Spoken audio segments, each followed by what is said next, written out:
आज की कहानी है भूतिया बंगला। राजीव एक सफल भारतीय व्यापारी बरसों से विदेश में रह रहा था।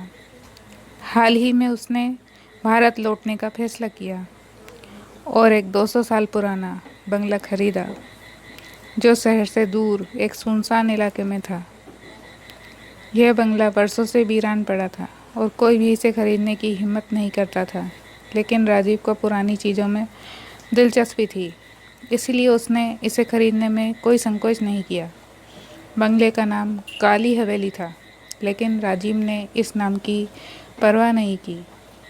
बंगले के बारे में कहा जाता था कि यहाँ कुछ भयानक घटनाएं हुई थी, लेकिन राजीव ने इसे केवल अफवाह समझा।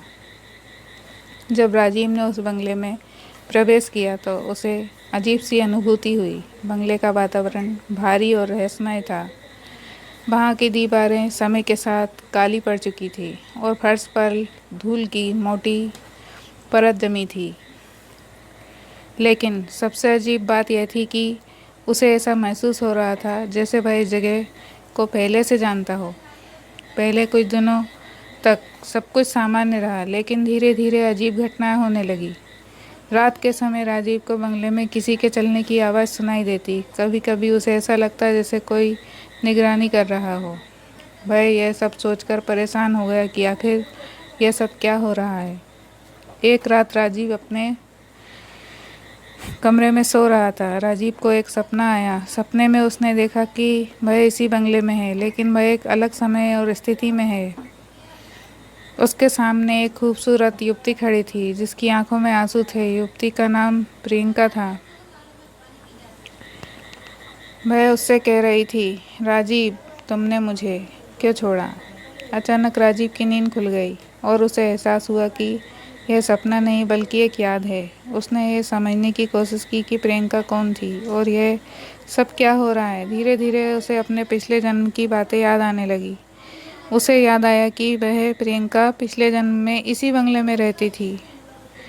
प्रियंका उससे बहुत प्यार करती थी, लेकिन किसी कारणवश राजीव को उसे छोड़कर जाना पड़ा। प्रियंका ने दुखी होकर आत्महत्या कर ली थी और उसे इसी बंगले में दफन किया गया था।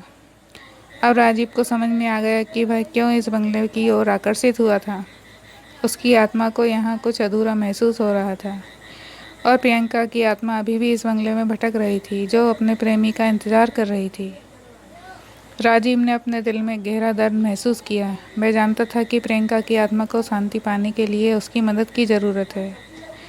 उसने बंगले के तहखाने में जाकर प्रियंका की कब्र ढूंढी और वहां एक दीप जलाया। उसने प्रियंका से माफ़ी मांगी और उसकी आत्मा की शांति के लिए प्रार्थना भी की।